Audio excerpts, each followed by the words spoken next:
tuishi kwa amani, tutimize yetu I want to put it in context by just making a short. So the pending bills, for us to address it, Your Excellency, and this the government is dealing with, is first to deal with the budget. It's not about prompt payment bill. I also want to agree with Sakaja. You can bring as many legislations as you want, but if you don't deal with the root cause of the pending bills, you will not sort out the problem. We have the law in place that says you cannot make any payment until you pay the pending bills. First charge, they form the first charge, but that is not respected. And you can't drag all government officers to jail.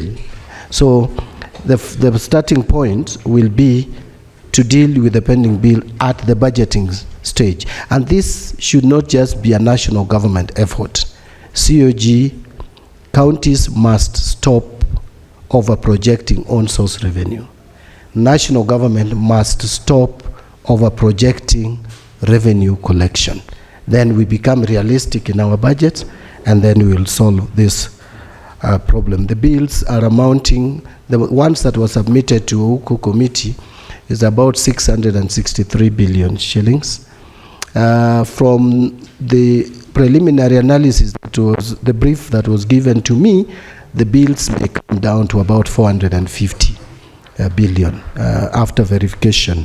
But again, we carried forward from last financial year 151. So you're talking about not less than 600. A lot of it is under road sector.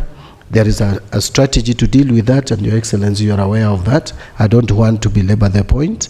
But even the other pending bills, I will make a proposal to the cabinet on if we can come up with a system like a stimulus to help pay the bills over a period. First, we must address the regularity and bureaucratic frameworks that stifle innovation and investment. How can we create a regulatory environment that promotes and supports rather than hinders growth? Second, we must invest in infrastructure to reduce logistical costs and enhance competitiveness. Third, we must tackle corruption head-on, ensuring that transparency becomes the norm and not the exception. This meeting is a testament to our unwavering commitment to fostering a robust and productive public-private dialogue. History has shown us that meaningful progress can only be achieved when government and the private sector work hand in hand. As we face the winds of change in a dynamic global economy, we must seize this moment to shape a future that is in Kenya's national interest. The business of government is to facilitate business. It is imperative that we take this wisdom to heart. Our administration's transformation agenda demands that we as public servants become the catalysts that ignite the engine of economic growth. This engine is powered by the private sector. Today's deliberations are a call to action.